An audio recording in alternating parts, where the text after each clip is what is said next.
I wanted to mention أسباب المعينة, things that will help and aid a person to memorize the Quran and not forget it. What are practical steps that a person can take in order to memorize the Quran and keep it with them so they don't forget it a lot? The following is what a person should do.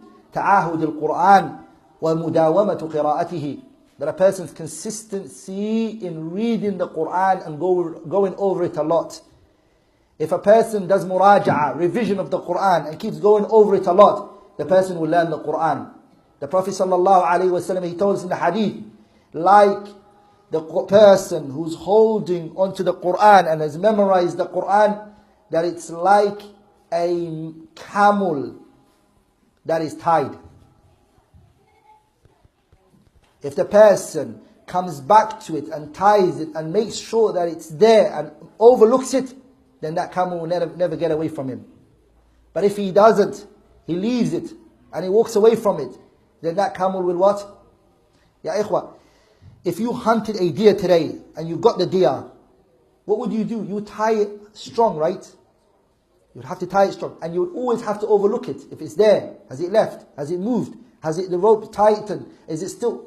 You overlook it just so it doesn't leave. The Quran is like that. The person has to keep looking over it, making sure that it doesn't what? It doesn't get away from him. The second thing, brothers, that helps you memorize the Quran and also to keep the Quran is التخفف من الذنوب والمعاصي. To lessen or to stay away from sins and shortcomings and errors and going against Allah Tabaraka wa Ta'ala, Allah's commands.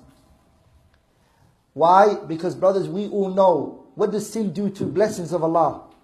The ma'asi, the sins, and the dhunub, what do? Tuzilu ni'am. They remove blessings, don't they? And isn't the Quran a blessing? Isn't the Quran not a blessing? The Quran is a blessing.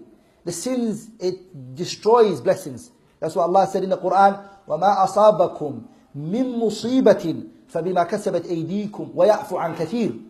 That there is not a calamity that befalls you. The only reason why this calamity fell onto you, and it's the way it is because of that which your hands have put forward.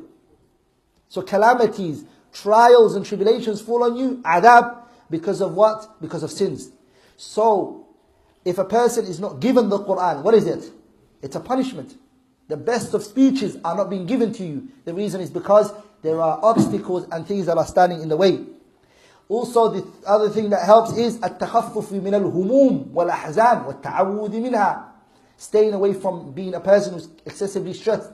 A person who is what? Depressed. Lesson on that. How can a person lesson on that? The things that make a person stressed is when they connect their heart other than Allah subhanahu wa ta'ala. Placing things like the dunya in your way. What are you doing?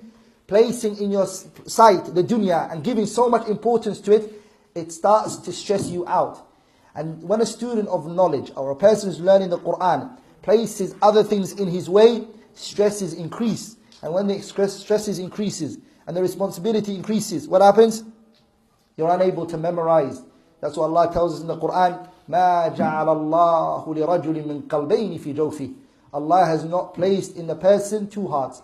You can't have one leg in the dunya and another leg you have to memorize the Quran. How would you memorize? When you give your whole heart to this thing. So lessen on every other obstacles on the way. Get rid of it. The other thing is increasing in what? Asking or expressing to Allah and showing Him that you are grateful for what He's done for you. Shukr. Coming with shukr, gratitude. Gratitude allows you to gain more than what you have. As Allah said in the Quran, لَإِن شَكَرْتُمْ لَأَزِيدَنَّكُمْ وَإِذْ تَأَذَّنَ رَبُّكُمْ لَإِن شَكَرْتُمْ لَأَزِيدَنَّكُمْ وَلَإِن كَفَرْتُمْ إِنَّ عَذَابِي لَشَدِيدٌ.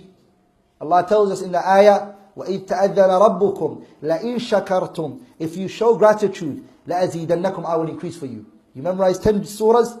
If you show gratitude, I'll give you another 10. If you show another, I'll give you more. Allah will increase it for you. وَلِذَلِكَ the ulama, they say that shukr is what? It is قَيْدٌ لِلْمَوْجُودِ وَصَيْدٌ لِلْمَفْقُودِ. Shukr is what? قَيْدٌ لِلْمَوْجُودِ. Shukr restricts, holds down for you what you already have. Qaid. Do you know what a qaid is? Qaid is what you tie a camel and a horse or whatever with. You knot it down with that. Sah? It's what you hold it down with. Shukr is what holds down the blessing that you already have. It will hold it down for you. It will make it not escape from you. وَصَيْدٌ لِلْمَفْقُودِ. And that which you don't have, that's not in your possession, it hunts it for you. Shayd means to hunt. It will go out there and it will bring it to you. That's what shukr does. It allows what you have to be with you, and it also brings for you more that you don't have. And all of that is found in the ayah that Allah says, وَإِذْ تَأَذَّنَ رَبُّكُمْ لَإِنْ شَكَرْتُمْ لَأَزِيدَنَّكُمْ وَلَإِنْ كَفَرْتُمْ إِنَّ عَذَابِي لَشَدِيدٌ. Also, what helps the person memorize the Quran is making dua to Allah subhanahu wa ta'ala and asking Him to increase you in knowledge. Supplicating is from the most powerfulest weapon that a person has, by asking Allah subhanahu wa ta'ala that He gives you what? That He gives you the keys and opens your heart to the Quran. Because a person hasn't got the ability to get what is with Allah except to please Him subhanahu wa ta'ala. Didn't the Prophet sallallahu alayhi wa sallam say that Jibreel came to me, فَنَفَخَ فِي رُوعِي, and he blew into my soul that there's not a person on the face of this earth except that they're going to eat the provision that was written for them. Then the Prophet ﷺ said, فَأَجْمِلُوا فِي الطَّلَبِ, then perfect how you try to look for your rizq, since it's written for you. Then perfect the way that you try to look for your rizq. And then look what the Prophet said, فَإِنَّهُ لَا يُنَالُ مَا عِنْدَ اللَّهِ, because you will not attain that which is with Allah except in a way that pleases Him. So what is it that's with Allah? The Quran. You won't attain what's with Him except in a way that pleases Him, by begging Him. And Allah loves subhanahu wa ta'ala when his slave humbles himself, lifts his hands up, Allah subhanahu wa ta'ala, He loves and He will give to him subhanahu wa ta'ala. So this is what helps memorize the Quran. This is what? Memorize the Quran. Revision is the first one, brothers. Al-Imam al-Bukhari, Muhammad ibn Ismail ibn Ibrahim al-Bukhari rahimahullah was once asked. And one of his students came up to him and he asked him, he said to Bukhari, do you know anything, any medication that if I take, it will help with my memory? Bukhari was the right person to ask this question to, right?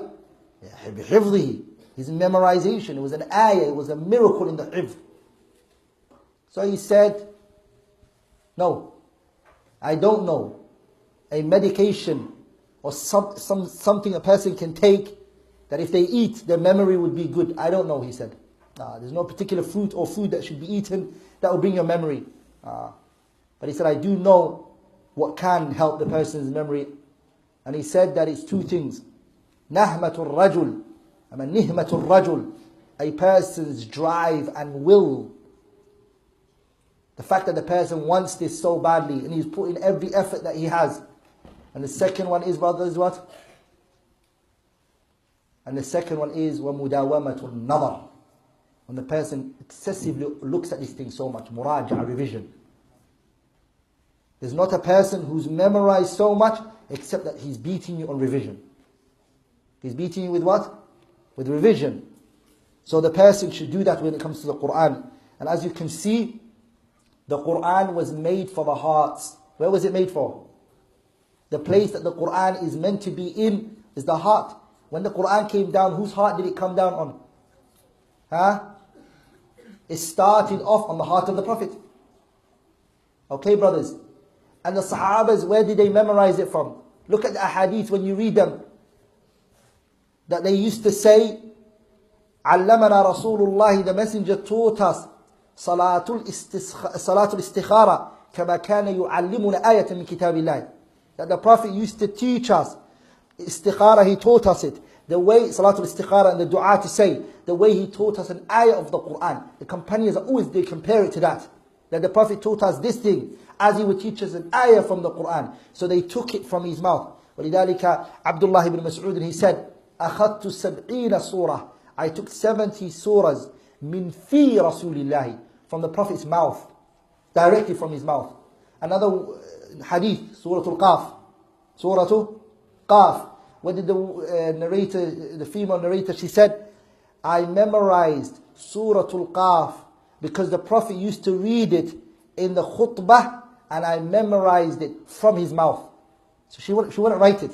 That shows you, from the Prophet's heart to her heart, to the students of those, that's how the Quran used to be passed on. It wasn't in bookshelves, and it wasn't kept in what? On the walls. And it wasn't put into a frame.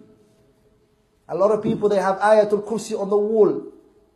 I read it, he doesn't know it. And there's an Ayatul Kursi, on the what? On the wall, but he doesn't know it. So the Quran was made for the heart. بل هو آيات بينات في صدور الذين أوتوا العلم. Look what Allah says. بل هو آيات بينات في صدور الذين أوتوا العلم. In another ayah, what did he say? وإنه لتنزيل رب العالمين نزل به الروح الأمين على قلبك لتكون من المنذرين بلسان عربي مبين. So the Quran this is the relationship between the Quran and what? The Quran and the heart. So that's where it should be in. And we should always realize it's not about a matter of writing it. It's a matter of trying to memorize the Quran and keep it with us. May Allah make us from the people of the Quran.